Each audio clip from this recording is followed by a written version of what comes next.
Hello, good morning to all class fifth के बच्चे। दूसरा आपका अगला भाग है कविता 12, कबीर के दोहे, रहीम के दोहे और तुलसीदास के दोहे।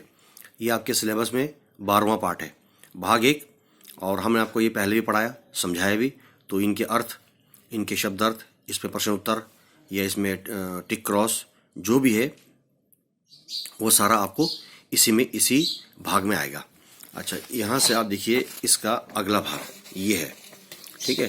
तो इसको आप देखिए, यहाँ से यहाँ देखिए आप, ये है शब्द अर्थ, भाग 3 में है, ठीक है। और उसके बाद इसके प्रश्न उत्तर है यहाँ पर। ये देखिए, हमारी वाणी कैसी होनी चाहिए, इससे क्या लाभ होता है, सभी कार्य किस प्रकार संपन्न होते हैं, सच्चे मित्र की क्या पहचान है, वसंत आने पर हम किन्हें आसानी से पहचान लेते हैं और कैसे। तो इन दोहों के अर्थ है यहाँ पर देखिए आप, और ये टिक क्रॉस शब्द अर्थ, ये सारे के सारे इसी में ही है। तो ये है आपका कविता 12 रहीमदास के, तुलसीदास के और कबीरदास जी के। तो इसके पहला प्रश्न हम यहाँ से पढ़ते हैं शुरू से। इधर देखिए यहाँ से देखिए, क्लास की फिफ्थ के बच्चे हैं जो हिंदी पढ़ने वाले हैं, ठीक है। तो ये आपका रिवीजन है। प्रश्न पहला है, हमारी वाणी कैसी होनी चाहिए, इससे क्या लाभ होता है। यानी हमें किस तरह से बात करनी चाहिए, हमारा व्यवहार कैसा होना चाहिए, इससे हमें क्या फ़ायदा होता है। तो इसका उत्तर है, हमारी वाणी बहुत ही मधुर, मीठा और शांत होना चाहिए।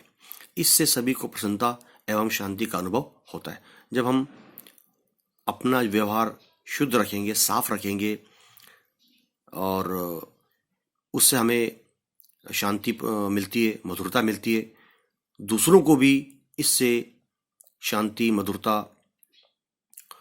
और प्रसन्नता मिलती है। तो इस तरह से हमें अपना स्वभाव रखना चाहिए।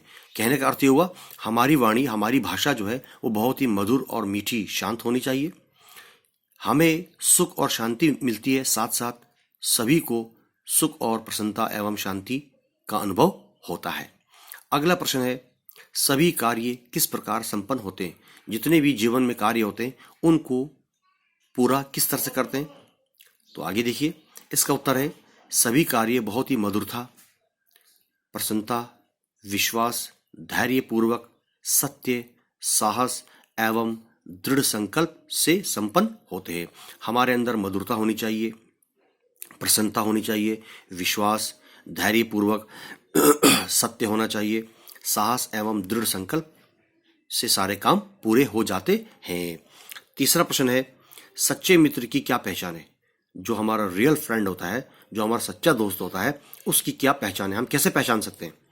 तो लेखक कहता है, संकट की घड़ी में, यानी मुसीबत के पल में, मुसीबत के समय जो भी हमारी मदद करता है या जो हमारे काम आता है, वही जीवन में सच्चा मित्र कहलाने का हकदार होता है। यानी संकट की घड़ी में जो भी हमारी मदद करता है वही हमारा सच्चा मित्र होता है। आगे देखिए, चौथा प्रश्न है, वसंत आने पर, यानी वसंत का महीना आने पर, वसंत ऋतु आने पर हम किन चीज़ों को, ये किन्हें आसानी से पहचान लेते और कैसे पहचान लेते। आगे देखिए, वसंत ऋतु आने पर, वसंत का महीना आने पर कोयल की कूकने की मधुर आवाज़, हम कोयल को उसकी मधुर मीठी आवाज़ से पहचान लेते हैं। अब आ जाइए, इसमें एक प्रश्न है, सही वाक्यों के सामने आपने टिक का निशान लगा देना है और गलत वाक्यों के सामने गलत यानी क्रॉस का निशान लगाना है। ये आपको उर्दू में भी, इंग्लिश में भी या और विषयों में भी आपको मिलेगा।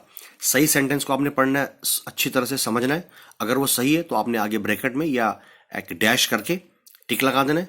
अगर वो वाक्य या वो सेंटेंस या वो जुमला गलत है तो आपने इसी तरह से ब्रैकेट या एक डैश करके उसके आगे क्रॉस लगा देना है। कहने का अर्थ ये हुआ, आसानी तौर पर सही होगा तो आपने टिक कर देना, अगर वो सेंटेंस या जुमला गलत है तो उसके आगे आपने क्रॉस लगा देना है। पहला है, हमारा जीवन हीरे के समान है। जाहिर सी बात है, ये बिल्कुल सही है। ईश्वर ने, अल्लाह ने मनुष्य को ये जो जीवन दिया है ये बहुत बेशकीमती है, हीरे से भी इसकी कोई कीमत नहीं है, अमूल्य है ये बिल्कुल। तो ये सही होगा तो टिक कर देना है। सच्चे मित्र की पहचान अच्छे समय में होती है, अगर ये गलत है तो क्रॉस करना है। कोई भी कार्य धैर्यपूर्वक पूरा हो जाता है, तो ये अगर सही है तो आपने टिक लगा देना है। बड़ों को देखकर हमें छोटों की उपेक्षा नहीं करनी चाहिए, आप समझते हैं अगर ये सही है तो टिक करना है, गलत है तो क्रॉस कर देना है। कवि रहीम के अनुसार विपत्ति में हमारे बहुत से मित्र बन जाते हैं। मुसीबत में हमारे बहुत सारे दोस्त, बहुत सारे फ्रेंड वगैरह बन जाते हैं। तो ये गलत है, तो आपने क्रॉस कर देना है। अगर ये सही होगा तो आपने टिक कर देना। तो इनको आप पढ़ते रहिए, समझते रहिए। बहुत बहुत धन्यवाद।